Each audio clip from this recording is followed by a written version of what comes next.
RS Praveen Kumar ని చంపడానికి Congress party ప్రయత్నం చేస్తుంది. అందుకోసమనే భద్రతా సిబ్బంది అంతా కూడా తొలగించాడు కూడా కుట్ర జరుగుతుందని ఆయన మాట్లాడారు.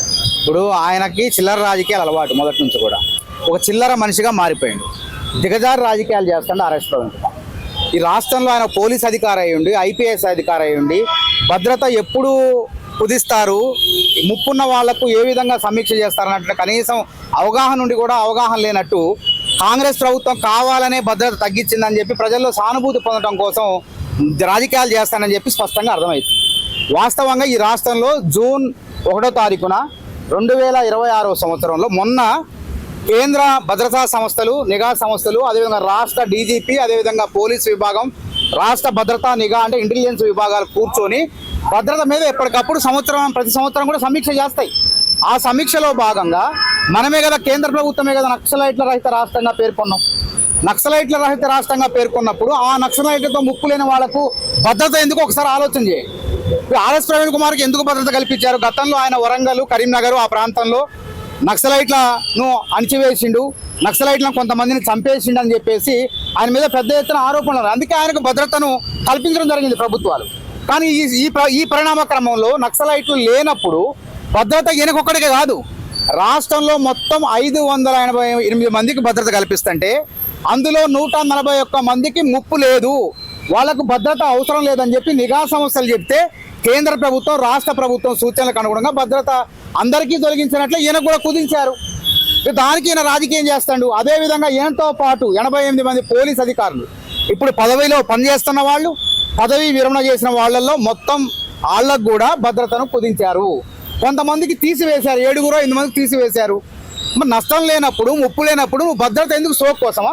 అంటే ప్రజల్లో నువ్వు హీరో అని చెప్పుకోవడం కోసం ఇంకా తుపాకీలు లేకపోతే నువ్వు నడవలేవా?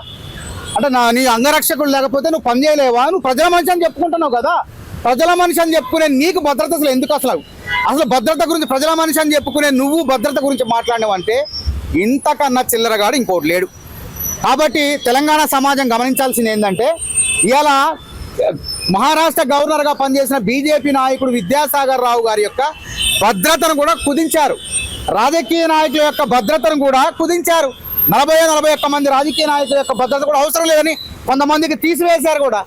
కాబట్టి ఇలా ముఖ్యమంత్రి రేవంత్ రెడ్డి గారే నాకింత కాన్వాయ్ అవసరం లేదు, నాకు 3 బండ్ల కాన్వాయ్ చాలు అని చెప్పి ఆయనే భద్రత కుదించుకొని ముందుకు పోతుంటే నువ్వు ముఖ్యమంత్రి రేవంత్ రెడ్డి గారి కన్నా గొప్పడువా? చెప్పు, అసలు నీ దగ్గరికి ఎవడొస్తారు? అసలు నీ జోలికి ఎవడొస్తారు అసలు? కాబట్టి నీకు నువ్వు ఎక్కువగా ఊహించుకోకు, దీన్ని అడ్డు పెట్టుకొని రాజకీయం చేయొద్దు. ప్రజలు దీన్ని ఆర్ఎస్ ప్రవీణ్ కుమార్ మాయమాటలు నమ్మొద్దని చెప్పేసి ప్రజలందరూ కూడా తెలియజేస్తున్నాం. ప్రభుత్వం చేసే తప్పులు చేసే దాన్ని ఖండిస్తూ మామూలుగా కొనడు మాట్లాడి ఇవన్నీ ఎదిగి బయటకు తీసిన ఉద్దేశంతోనే ఏదైతే నా కన్వెన్షన్ తగ్గించారని చెప్తున్నారు. ఇప్పుడు ప్రభుత్వం, ముఖ్యమంత్రి రేవంత్ రెడ్డి గారి నేతృత్వంలోని ప్రభుత్వం తప్పులు చేయట్లేదు, అప్పులు చేయట్లేదు. అప్పుల నియంత్రణ చేస్తుందని నేను చెప్పిన మాట కాదు. కేంద్ర ప్రభుత్వం ఇటీవల వారం రోజుల క్రితం, అదేవిధంగా ప్రపంచ బ్యాంకు సహకారంతో ఈ దేశంలో ఉన్న రాష్ట్రాల్లో తెలంగాణ రాష్ట్రం ముఖ్యమంత్రి రేవంత్ రెడ్డి నేతృత్వంలో అప్పుల నియంత్రణ చేస్తుంది. గత ప్రభుత్వం అప్పులు తీసుకొచ్చింది, వడ్డీలకు 11.2% వడ్డీలు తీసుకొస్తే ఆ వడ్డీలు తగ్గించి, అప్పులు తగ్గించి ఒక పొదుపుగా, ఒక పారదర్శకంగా పరిపాలిస్తుంది. ఆర్థిక సూచీలో, అదేవిధంగా ఆరోగ్య సూచీలో తెలంగాణ రాష్ట్రం ప్రగతి పదంలో పయనిస్తుంది, ఆంధ్రప్రదేశ్ కన్నా ముందు ఉన్నది అని చెప్పేసి కేంద్ర ప్రభుత్వము, ప్రపంచ బ్యాంక్ చెబుతుంటే ఇంకెక్కడ ఏం జరుగుతుంది ఇక్కడ అసలు? అంటే వీళ్ళకి కనీసం ఏంటంటే రాజకీయ లబ్ధి కోసం ఈ విధంగా మాట్లాడుతున్నారు. వీళ్ళు రాజకీయంగా లేరు. అందుకే బాలక సుమన్ ఏం చేసిండు? రైతులు పిలిచినా రావట్లేదు, ప్రజలు ఎవరు వీళ్ళని దేకట్లేదు. కాబట్టి ఏం చేయాలా? విధ్వంసం చేసైనా సరే, రైల్వే లైన్లను కోసైనా సరే, సింగరేణి భవనాన్ని కాల్చైనా సరే ప్రజలు మన వైపు చూడాలి, సంచలనం చేయాలని చెప్పి కుట్ర రాజకీయాలు చేయబోయారు. అదేవిధంగా గురుకులాల్లో ఏమి అంత ప్రశాంతంగా ఉంది, ఇవాళ ప్రమాదాలు కూడా లేవు, పిల్లలు చక్కగా చదువుకుంటున్నారు, నాణ్యమైన భోజనం, నాణ్యమైన విద్య రేవంత్ రెడ్డి గారి పరిపాలన అందుతుంది. ఇట్లాంటి తరుణంలో సున్నితమైన గురుకులాల్లో ఆర్ఎస్ ప్రవీణ్ కుమార్తో కుట్రలు చేయించాలని చెప్పి బీఆర్ఎస్ పార్టీ భావిస్తుంది. ఎందుకంటే ఎక్కడ అలిమి రావట్లే, వాళ్ళకి రైతులు రావటం లేదు. కాబట్టి సున్నితమైన దళిత బిడ్డలు చదివే గురుకులాల్లో అలజడి సృష్టిస్తే రాజకీయంగా లబ్ధి పొందాలని చెప్పి ఒక పావుగా ఆర్ఎస్ ప్రవీణ్ కుమార్ని వాడుకుంటుంది. కాబట్టి మేమేమంటున్నామంటే, మేము పారదర్శకంగా ఉన్నాం. గురుకులాల్లో ఏమంటున్నారు వీళ్ళు? గురుకులాల టెండర్లో అవినీతి జరిగిందని అంటున్నారు. 640 కోట్ల అంటే 640.87 కోట్ల టెండర్లకు పిలిస్తే పారదర్శకంగా, అది కూడా ఆన్లైన్లో గుట్టు చప్పుడు కాకుండా ఆన్లైన్లో అందరూ పాల్గొనే విధంగా జాతీయ స్థాయిలో టెండర్ పిలిచడం, ఇది న్యాయబద్ధమైంది. ప్రపంచంలో ఎక్కడ పోయినా దీన్ని కోర్టులైనా అంగీకరిస్తాయి. అట్లా న్యాయబద్ధంగా పిలిస్తే సోయి లేకుండా స్పృహ లేకుండా 640 టెండర్లకు 2000 కోట్ల అవినీతి ఎట్లా జరుగుతుంది? ఒక ఆయనేమో మాజీ మంత్రి కొప్పులీసరేమో మతి భ్రమించి ఇందులో 2000 కోట్ల అవినీతి జరిగిందంటాడు.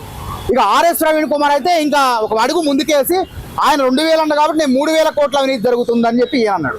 ఇంకోటి వచ్చి బీఆర్ఎస్ నాయకుడు తల లేదు తోక లేదు వాడికి ఏం తెలియదు, వాడు వచ్చేసి లేదు 200 కోట్ల అవినీతి జరిగింది. మరి ఎవరికి నమ్మాలి మనం?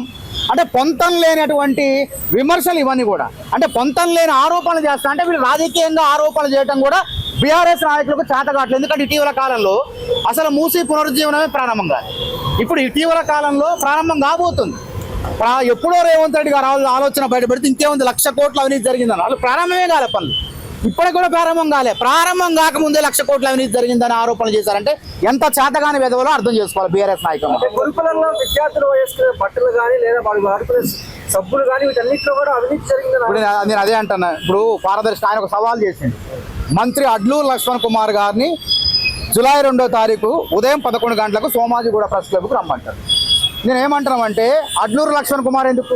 నీ స్థాయి ఆయన మంత్రి స్థాయి కాదు కదా, నువ్వు గతంలో ఎప్పుడు మంత్రిగా పనిచేయలే కదా, మాజీ మంత్రి కూడా కాదు కదా. మానవతరాయి 2 సార్లు ప్రధాన కార్యదర్శిగా జాతీయ పార్టీలో పనిచేసి అధికార ప్రతినిధిగా దాదాపు 14-15 ఏళ్ళకు కొనసాగుతుంది. మాలాంటి అధికార ప్రతినిధులు మేమంతా ఉన్నాం. ఇందాక విలేకరుల సమావేశం పెట్టిన సతీష్ మాదిగ, లింగం యాదవ్, రవిచంద్ర మాదిగ, ప్రతాప్ రెడ్డి మేమంతా ఉన్నాం. ఇంకా చాలామంది ప్రధాన కార్యదర్శులు ఉన్నారు మా పార్టీలో. మేమంతా కలిసి వస్తాం. మా స్థాయి నీ స్థాయి ఒకటి కాబట్టి నువ్వు లక్ష్మణ్ స్థాయితో పోల్చుకోకు. నువ్వు ప్రెస్ క్లబ్లో అన్నావు, సోమాజీ కూడా ప్రెస్ క్లబ్ కాదు. మేము అమరవీరుల స్తూపం అందరికీ ఆదర్శం, అందరికీ అందరు గౌరవించేటువంటి అమరవీరుల స్తూపం దగ్గరికి అదే రోజు వస్తావు, నువ్వు వస్తావు. అదేవిధంగా ఎట్లా రావాలి? నువ్వు రా, గురుకులాల్లో టెండర్లు అవినీతి జరిగిందన్నావు, ఆధారాలతో సహా తీసుకురా. అదేవిధంగా నీ 9 ఏళ్ల గురుకులాల కార్యదర్శి కాలంలో జరిగిన అవినీతి పైన కూడా మేము ఆధారాలతో సహా వస్తాం. అసలు నీ హయాంలో అసలు నీ గురుకుల పదవే 9 ఏళ్ళు ఉంటే అక్రమం. దేశంలో ఎక్కడ కూడా ఐఏఎస్ కానీ ఐపీఎస్ కానీ 9 ఏళ్ళు ఉన్న దాఖలాలు లేవు. అసలు గురుకులాలను ప్రోత్సహించి అభివృద్ధి చేసినటువంటి ఎస్ఆర్ శంకరన్ లాంటి ఒక మహానుభావుడు ఆయన చనిపోయేటప్పుడు చిల్లకు ఒక చొక్కా పాయింట్ మాత్రమే ఉంది, ఇంకేం లేవు, ఆస్తులు లేవు, ఇంట్లో సామాన్లు కూడా లేవు.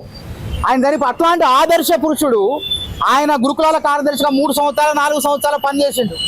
మరి అట్లాంటిది నువ్వు ఎందుకు 9 సంవత్సరాలు పనిచేసినావు అంటే గురుకులాల్లో దళిత బిడ్డల పేరు మీద సొమ్మును మొత్తం కూడా కేసీఆర్కు దోచిపెట్టిను.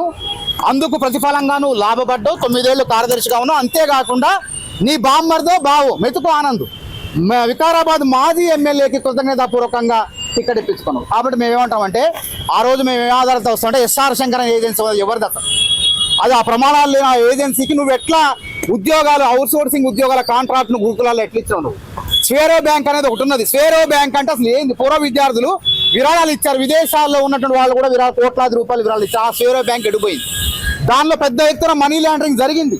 దీనిపైన కూడా విచారణకు రా, మేము ఆ రోజు ఆధారాలతో సాగుతాం. అంతేకాకుండా ఈ అంశాలు ఆర్ఎస్ ప్రవీణ్ కుమార్ 9 సంవత్సరాల కాలంలో టెండర్ల ప్రక్రియ ఏ విధంగా జరిగిందంటే తన చెంచాగాళ్లకు, తను నమ్మిన బంట్లకు, అదేవిధంగా ప్రైవేట్ సైన్యానికి మాత్రమే గురుకులాల్లో కిరాణా దగ్గర నుంచి 93 రకాల వస్తువుల కాంట్రాక్టులు, తర్వాత పెయింటింగ్ కాంట్రాక్టులు, బూట్లు, యూనిఫామ్ కాంట్రాక్టులు కూడా అక్రమంగా దొడ్డిదారులో జిల్లా స్థాయిలో ఆన్లైన్ లేకుండా దొడ్డిదారులో కట్టబెట్టారు. దీనిపైన నువ్వు రా, దమ్ముంటే మేము ఆధారాలతో సమస్తాం.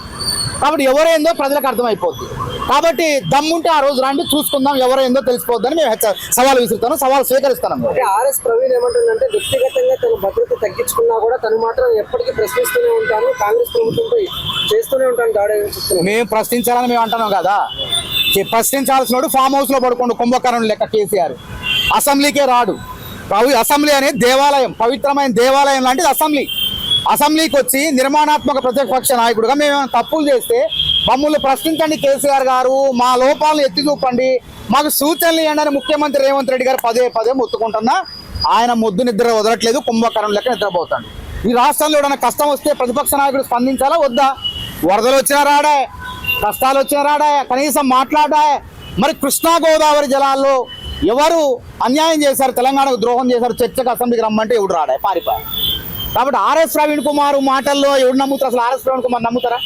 అసలు ఆర్ఎస్ ప్రవీణ్ కుమార్ తయారు చేసింది కేసీఆర్ అనే, ఎందుకంటే 9 ఏళ్ళు కొనసాగించిండు, దోచిపెట్టిండు. ఈ అక్రమాలు సిబిఐ ఈడీలు దాడి చేస్తాయి. ఎందుకంటే కంట్రోలర్ అండ్ ఆడిటర్ జనరల్ కూడా అడిగింది కాంగ్రెస్ ప్రభుత్వాన్ని.